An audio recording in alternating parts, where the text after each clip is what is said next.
تو امان حضرت علی کی اولاد ہیں. یہ قیام پاکستان سے پہلے کے آباد ہیں پاکستان میں, اور ان کا جو مین جو آپ ایڈ کہہ لیں یا وہ ضلع پشاور کا علاقہ ہے وادی سون سکیسر. یہ ان کی جو مین آبادی ہے, یا جو آپ کہہ لیں کہ جو امانوں کا گڑھ کہہ لیں, وہ وہاں سے شروع ہوتا ہے. تو پورے پاکستان میں اٹک میں خاص کر امان بستے ہیں. اٹک میں امان کب سے آباد ہیں؟ جی, اٹک میں امان پاکستان کے قیام سے پہلے کے آباد ہیں. 1947 میں پاکستان جب بنا تو امان برادری تب سے آباد ہے اٹک میں. تو ان کا جو ہے کافی زیادہ اکثریت ہے, اور امان برادری میں جو ہے کافی اچھے لوگ ہیں اور کافی عہدوں پہ ہیں, اچھے عہدوں پہ یہ ہیں. تو آرمی میں اور تقریباً پاکستان کے جتنے سرکاری عہدے ہیں سب پہ ہیں. اس تنظیم کے پلیٹ فارم سے برادری کے نادار اور غریب لوگوں کی آپ کتنی مدد کرتے ہیں, اور کیا کسی گھرانے کی کفالت کر رہے ہیں؟ جی بالکل کر رہے ہیں. امان برادری جو ہے وہ اس کو ایک پلیٹ فارم کے اکٹھا کرنے کا مقصد یہی ہے کہ اس تنظیم کو بنانے کا مقصد بھی یہی ہے کہ غریبوں کی اور نادار جو اس طرح کے لوگ ہیں ان کی مدد کی جائے. اور ہم اس تنظیم کے حوالے سے مختلف طریقوں سے ان لوگوں کی مدد کر رہے ہیں. میڈیکل کیمپ لگا رہے ہیں ہم لوگ. اس کے علاوہ غریب بچوں کی اسکول کے لیے بھی ان کی ہیلپ کر رہے ہیں, اور دوسرا جو ہے غریب لوگوں کی بیٹیوں کی شادی کے لیے راشن دیتے ہیں, اور بہت کچھ جتنا ہو سکتا ہے وہ کر رہے ہیں ابھی تک. کیونکہ ہماری جو تنظیم کی مکمل جو تنظیم سازی ہے وہ مکمل نہیں ہے, لیکن جو کچھ بھی ہم کر رہے ہیں, جتنے لوگ اس میں شامل ہیں, وہ جو کچھ ہو سکتا ہے وہ کر رہے ہیں. تو باقی بھی ہماری کوشش ہے اگر یہ ہماری تنظیم جتنے بھی امان برادری ہے وہ ایک پلیٹ فارم پہ اکٹھے ہو جائیں گے تو پھر ہم باقاعدہ طور پہ فنڈنگ سسٹم کا آغاز کریں گے. اس سے پھر تقریباً ہر طبقے کے لوگوں کی مدد ہو سکے گی. غریب طبقے جتنے بھی ہیں, جتنی بھی جماعتیں ہیں, اس کے علاوہ جتنے بھی آپ کہہ لیں کہ مذہب کے لوگ ہیں, یا جتنے بھی اور برادریوں کے لوگ ہیں, ان کی بھی مدد کریں گے انشاءاللہ. جو امان ہیں وہ بڑی جنگجو قوم ہے.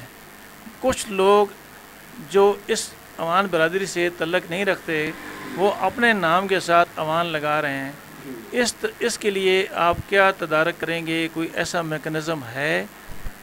جی بالکل بھائی جان, یہ سوال بہت آپ نے اچھا کیا. یہ تو کافی دفعہ پہلے بھی یہ ایشو سامنے آ چکا ہے کہ لوگ خود کو امان ثابت کرتے ہیں, بناتے ہیں, لیکن یہ چونکہ اگر دیکھا جائے تو ان کی پرابلم ہے. کیونکہ آپ سمجھتے ہیں کہ کس طرح اپنا وہ, میں نہیں کہنا چاہتا, لیکن چلیں ہمیں تو کوئی نہیں, فخر ہے ہمارے لیے, تو فخر کی بات ہے. اگر آنا چاہتے ہیں تو آ جائیں, ہم تو نہیں کہتے, لیکن وہ ایک مثال ہے کہ باپ کو بدلانے والی بات ہوتی ہے. لیکن باقی اگر جو آنا چاہتا ہے وہ آ جائے.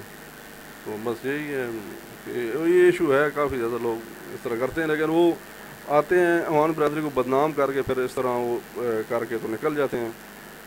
تو اس وجہ سے ہم بھی کوشش کرتے ہیں کہ جو صحیح امان ہے وہ اس کو شامل کیا جائے تنظیم میں. لیکن بس کچھ لوگ ایسے آ جاتے ہیں, لیکن وہ آ کے پھر کافی سارے مسئلے مسائل پیدا کرتے ہیں. وہ ایک طرح سے آپ یہ سمجھ لیں کہ انتشار جو ہوتا ہے, انتشار پھیلانے والی بات ہوتی ہے.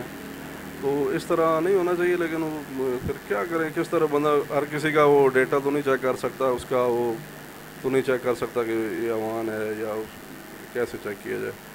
تو یہ ہے کہ جو نسلی بندہ خاندانی ہوتا ہے وہ نظر آ جاتا ہے, کچھ اس کے ساتھ چلے بندہ, کچھ ٹائم کے بعد وہ اس کا پتہ چل جاتا ہے. تو بس یہی ہے کہ ان لوگوں کو چاہیے کہ ایسا نہ کریں, جو ان کی قوم ہے اس پہ وہ خوش رہیں, کیونکہ سب قومیں اللہ تعالیٰ نے بنائی ہیں, انسان سب برابر ہیں. یہ نہیں ہے کہ یہ بہت بڑی قوم ہے, یہ ہے کہ اس کی اکثریت زیادہ ہے، 75% ہے، لیکن ان میں اتفاق نہیں ہے، اتفاق نہ ہونے کے برابر ہے. تو اس وجہ سے یہ دوسرے جو لوگ ہیں وہ بیچ میں شامل ہونے کی کوشش کرتے ہیں، شامل ہو جاتے ہیں، اور شامل ہو کے آپس میں جو ہے انتشار پھیلاتے ہیں، لوگوں کو آپس میں لڑاتے ہیں، وہ مسئلے مسائل پیدا ہوتے ہیں. حالانکہ جو عوام برادری ہے وہ حضرت علی علیہ السلام کی اولاد میں سے ہیں، ٹھیک ہے جی، اور ان کا جو ایجنڈا ہے وہ مددگار ہے. تو یہی ہے کہ ان لوگوں کو خود چاہیے کہ اس طرح نہیں کریں، اس طرح نہیں ہونا چاہیے. تو بس یہی میں کہنا چاہتا ہوں. بس آپ اس تنظیم سے مستقبل میں اپنی برادری کے لیے کون سے فلاحی منصوبے لائیں گے؟ جی ہم انشاءاللہ جی ہماری اگر یہ تنظیم سازی مکمل ہو جائے گی تو اس میں کافی سارے ہمارے ایجنڈے ہیں کہ ہم اس میں عوام اتحاد کے حوالے سے ایک ہاسپٹل، ہمارے جو لیڈر ہیں حاجی عبدالمالک عوان صاحب، ہمارے مرکزی جنرل سیکرٹری عوام اتحاد پاکستان ہیں، وہ ہمارے بہت اچھے بھائی ہیں. تو ان کے ایجنڈے پہ ہم چل رہے ہیں ان کے ساتھ. وہ پورے پاکستان میں وہ ورک ہے، ان کا بہت زیادہ ورک ہے. ہم تو جو ہے کچھ بھی نہیں ہیں. تو ان کے جو ارادے ہیں، جو ان کی ایک سوچ ہے، وہ یہ ہے کہ ہم ہاسپٹل بنائیں گے ضلع اٹک میں عوام برادری کے حوالے سے، اور اس میں جو ہے دوسری برادریوں کے لوگ ہیں وہ بھی مستفید ہوں گے. تو اس کے علاوہ بھی کافی ورک کر رہے ہیں ہم، اس پہ کافی زیادہ کر رہے ہیں کہ فلاحی کیمپ لگا رہے ہیں، میڈیکل کیمپ لگا رہے ہیں، چیئرز وغیرہ دی ہیں اور سلائی مشینیں وغیرہ دی ہیں حضروں میں، اٹک میں. تو اس کے علاوہ بھی بس یہی ہے کہ ہمارا یہ ایجنڈا مکمل ہو، پھر ہم اس میں فنڈنگ سسٹم کا آغاز کریں گے. تو کیونکہ ایک بندہ جو ہے یا چند بندے وہ کچھ نہیں کر سکتے اس میں. وہ جتنی زیادہ اکثریت ہوگی وہ مل کے پھر تھوڑا تھوڑا کر کے تو وہ بہت ہو جاتا ہے. تو اس طرح انشاءاللہ آگے چل کے یہی ارادہ ہے کہ غریب جو لوگ ہیں، غریب برادری کے طبقے کے، پورے پاکستان میں ان کی مدد کی جائے. کیونکہ ہماری جو تنظیم ہے صرف ضلع اٹک میں نہیں ہے، پورے پاکستان میں ہے. تو اس طرح کے جو لوگ ہیں ان کی مدد کرنا، کیونکہ عوام کا جو مین ہے، جو مقصد ہے، وہی مددگار ہے. ناظرین، یہ تھے عمران علی عوان، صدر عوام اتحاد تحصیل فتح جنگ، جنہوں نے اپنا قیمتی وقت دیا ہے اور بڑا مفصل انٹرویو دیا ہے. اسی کے ساتھ مجھے اٹک ٹوڈے نیوز کو فتح جنگ سے اجازت دیجیے. اللہ تعالیٰ ہم سب کا حامی ناصر ہو. اللہ حافظ جی.